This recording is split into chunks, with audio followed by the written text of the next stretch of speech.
Itu fase persebaran Islam. Yang pertama di bawah sini sudah ada peta persebaran Islam melalui jalur laut.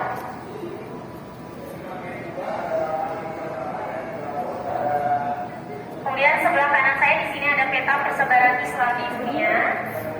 Sini untuk wilayah Indonesia-nya yang dimana melalui perdagangan kain sutra, kayu manis dan juga rempah-rempah.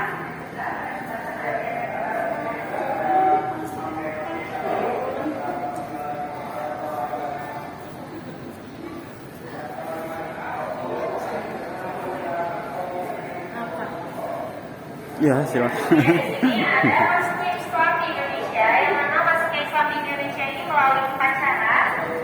Ada perdagangan, pernikahan, pendidikan, dan juga literasi budaya. Kemudian di sebelahnya di sini ada peta persebaran Islam di Nusantara. Dan di sebelahnya lagi kita lebih mengerucut lagi, yaitu ada peta persebaran Islam di Jawa Barat. Yang mana Islam di Jawa Barat ini pertama kali masuk di Cirebon hingga nanti ke Banten. Satu Cirebon, dua Maka di sebelah sini ada replika gerbang Cirebon sebagai penanda bahwa Islam pertama kali masuk di Jawa Barat itu adalah di Cirebon. Maka Bapak Ibu kita masuk saja ke sebelah sini. Nanti di sini kita akan dibantu oleh Kak Neta. Ya, terima kasih Kak Lia. Ya, Selamat datang Bapak Ibu, kakak adik sekalian di juga. wilayah masuknya Islam di Jawa Barat. Yang mana masuknya Islam di Jawa Barat pertama kali itu di Cirebon yang dibawa oleh Haji Purwa. Kemudian di sebelah sini juga ada tokoh-tokoh penting yang mengawali penyebaran Islam di Jawa Barat. Nah, kemudian dari Cirebon ini Islam semakin menyebar luas masuk ke wilayah Banten. Untuk panelnya di sebelah sana. Nah, masuknya Islam ke Banten ini karena adanya pernikahan antara Syekh Syarif Hidayatullah atau lebih dikenal dengan Sunan Gunung Jati yang menikah dengan Putri Adipati Banten pada saat itu. Sehingga Islam menyebar luas di Banten. Kemudian di tengah-tengah Bapak Ibu adik-adik sekalian, di sini ada replika naskah kuno bernama Sanyang Siksa Kandang Karesian atau pedoman hidup Sunda kuno pra-Islam, yang mana isinya itu aturan bagaimana hubungan antara manusia dengan manusia, manusia dengan alam, dan manusia dengan Tuhan. Kemudian di sebelah kanan Bapak Ibu sekalian di panel sebelah sini, di sini ada pesantren-pesantren tertua yang berada di Jawa Barat, dimulai dari Karawang, yaitu ada Pondok Pesantren Syekh Kuro. Ini itu didirikan oleh Syekh Kuro yang mana beliau merupakan salah satu guru dari Sunan Gunung Jati. Nah, kemudian di sini juga ada Pondok Pesantren Pasampangan, didirikan oleh Syekh Datuk Kahfi. Beliau juga merupakan salah satu guru dari Sunan Gunung Jati. Ada juga Pondok Pesantren Gondok sampai yang paling akhir yaitu Pondok Pesantren Asyrafuddin yang berada di Sumedang. Dan di sebelah kiri Bapak Ibu sekalian, di sini ada peta lokasi persebaran pesantren tertua, di mana dimulai dari Karawang, kemudian Cirebon, Sumedang, Cianjur, dan terakhir di Garut.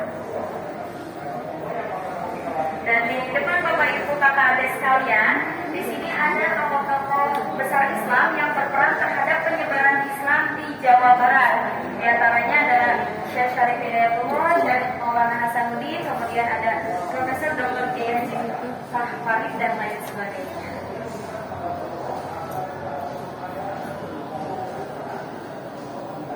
Nah, kemudian Bapak Ibu kakak adik sekalian, di sini kita berada di area koleksi-koleksi yang berada di Galeri Rasulullah.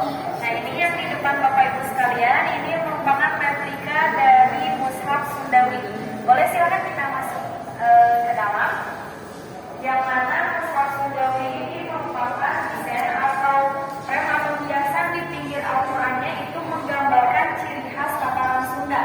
Yang mana Mushaf Sundawi ini dibuat selama 2 tahun, dimulai tahun 1995 sampai 1997. Isinya itu ada 763 halaman dan setiap halaman terdiri dari 5 baris. Nah, kemudian di sini ada Mushaf Sundawi yang bisa dibuka tanpa disentuh. Kita tinggal mengayunkan tangan seperti itu.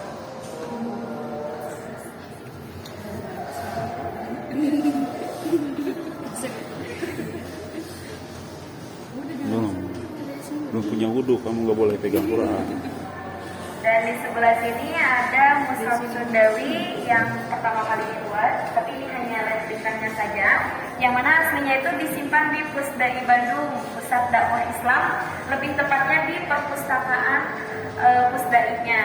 Dan di sampingnya di sini ada peti tempat penyimpanan mushafnya, yang mana satu peti ini hanya mampu menampung 10 juz.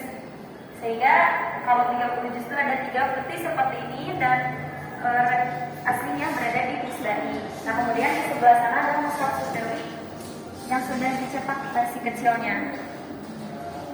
Dan kalau ini ada replika dari mushaf Istiqlal.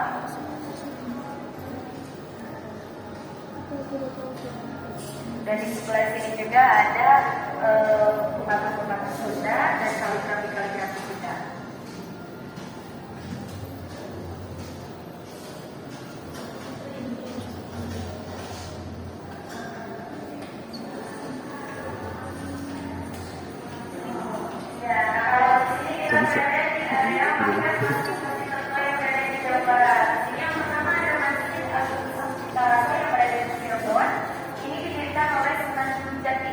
Kemudian di sebelah sini ada Masjid Raya Bandung, yang mana Masjid Raya Bandung dulunya bentuknya seperti yang di dalam kotak, seperti yang digambarkan oleh maket.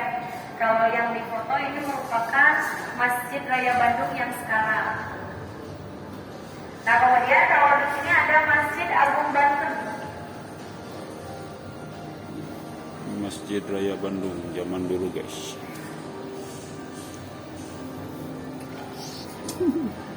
Di sini ada Masjid Agung Banten. Jadi ini adalah bangunan tempo dulu yang mana bangunan ini tidak berubah sampai sekarang. Dan yang terakhir itu ada Masjid Agung Manunjaya. Ini juga tidak berubah sampai sekarang. Jadi dari keempat masjid tertua tadi yang berubah bangunannya hanya dari Bandung saja. Kemudian di sebelah kiri saya di sini juga ada beberapa ciri khas bangunan dari masjid tertua tadi. Dan juga di atas ada para arsitek dari masjid modern atau masjid Kota Kubah. Yang pertama ada Bapak Iwan Kamil, beliau adalah arsitek dari Masjid Al-Jabar. Kemudian Bapak Slamet Wirason Jaya, beliau adalah arsitek dari Masjid Pusdai Bandung. Dan yang ketiga ada Bapak Ahmad Tuman, beliau adalah arsitek dari Masjid Salman ITB.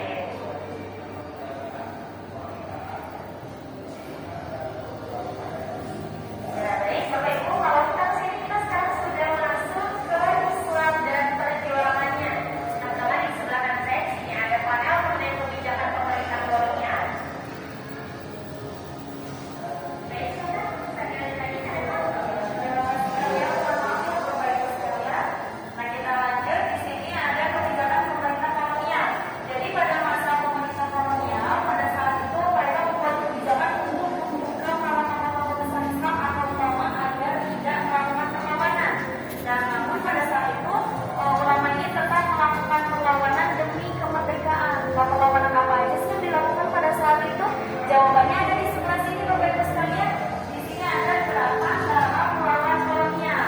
Dan di sini diantaranya ada Bapak Kiai Haji Muhyiddin. Beliau ini seorang yang memimpin terhadap penyerangan Belanda dan juga Jepang. Kemudian di sini ada Bapak Kiai Haji Nur Ali. Beliau ini pendiri dari Laskar Hizbullah, yang mana nantinya ini Laskar Hizbullah cikal bakal dari terbentuknya TNI. Kemudian di sini juga ada diorama yang menggambarkan pada masa pemerintahan kolonial. Di sebelah sana dan di sebelah sini ada bambu runcing, yang mana ini menggambarkan perjuangan Indonesia dan juga kaum muslim pada saat kemerdekaan. Dan di sebelah kanan Bapak Ibu sekalian, ini merupakan pahlawan-pahlawan yang lahir dari pondok pesantren. Dan di samping sini ada diorama yang menggambarkan dunia pembelajaran santri.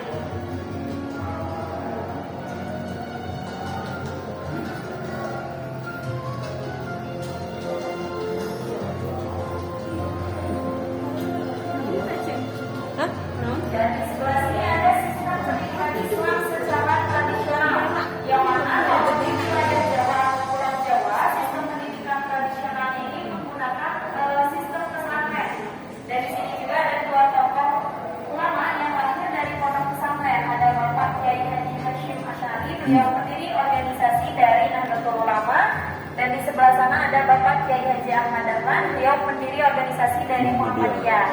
Dan di sebelah sini ada lembaga pendidikan Islam modern, yang mana kalau lembaga pendidikan Islam modern ini tidak lepas dari organisasi kemasyarakatan seperti BESIS dan juga Muhammadiyah. Nah, kemudian Bapak Ibu sekalian, di sini ada media pembelajaran namanya Multitraction. Ini itu penjelasan mengenai Mushaf Sundawi yang tadi Al-Quran yang besar kita lihat di area koleksi. Nah, ini penjelasannya. Caranya kalau saya simpan seperti ini nanti muncul ada sejarah, karakteristik, spesifikasi, sama sistem iluminasi. Caranya tinggal diklik seperti ini. Untuk slide selanjutnya bisa diklik yang putih ini. Dan untuk kembali bisa diklik yang menu. Boleh silahkan dicoba enggak? Ayo. Boleh deh, ini mah gak apa-apa, disentuh aja. Ilustrasi belum ada. Ini Bapak. Kembalinya di. Nah.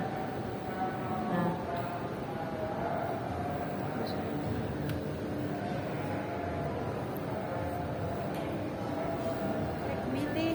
Sejarah dan latar belakang coba nih, itu nih. Satu nih. Sejarah dan latar belakang nih.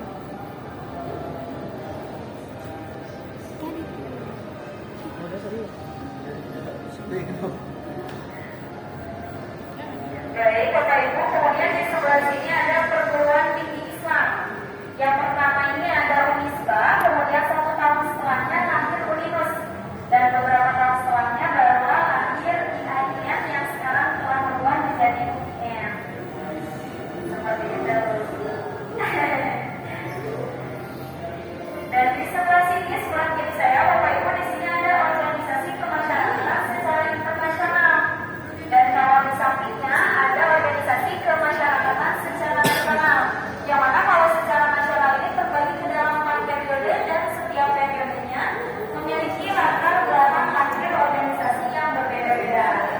Boleh silakan dilihat dulu di sini sebelum kita bergeser ke area.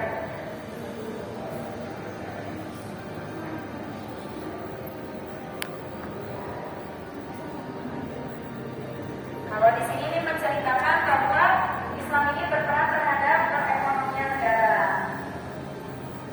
Dan ini kalau di sini ini merupakan diorama kitab yang menggantikan sangnya sisa kata Malaysia.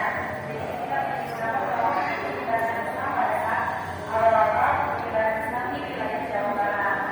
Boleh silakan Bapak Ibu kakak sekalian duduk di kursi yang telah disediakan. Di sini sambil istirahat ada tayangan terakhir dari galeri ini berupa Masjid Al-Mu'adzabat di Jawa Barat.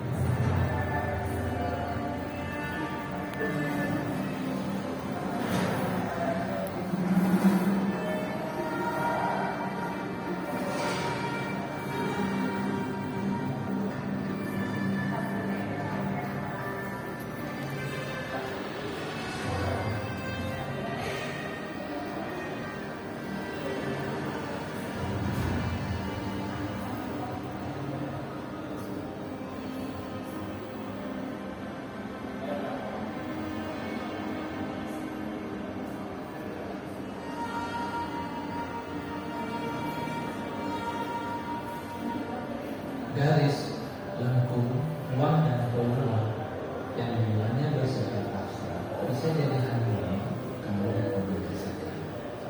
Ada persegi, limas, segitiga, lingkaran, atau menggunakan benang dengan geometri.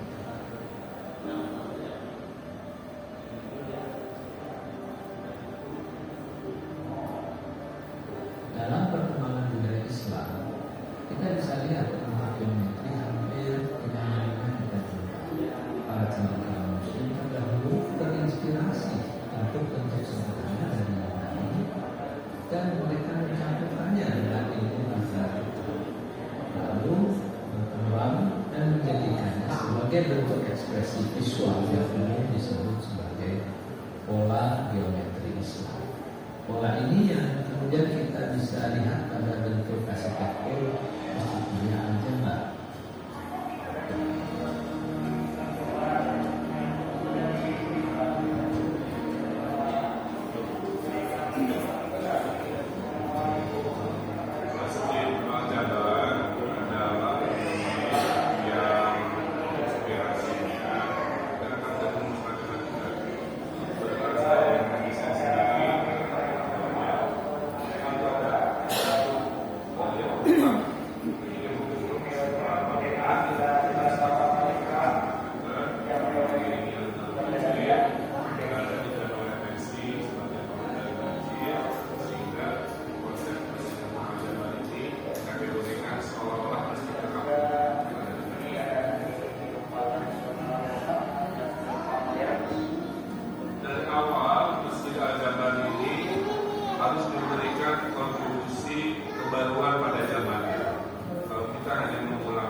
tidak ada panduannya di dalam Islam.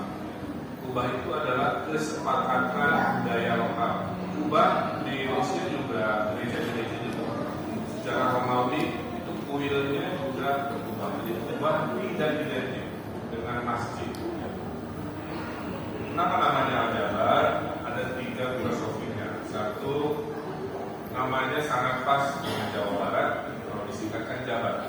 Yang kedua, Al-Jabar adalah nama agung dari Allah Subhanahu wa Ta'ala. Itu juga menjadi penguat namanya sangat baik. Dan yang ketiga, geometri dari masjid ini juga adalah rumus matematika, di mana kita tahu tokohnya adalah Al-Jabar juga, seorang tokoh Muslim yang menjadi legenda dalam matematika.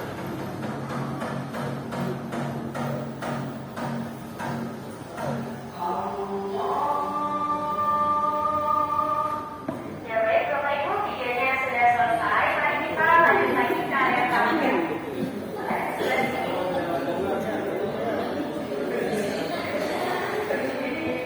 Sebelah sini.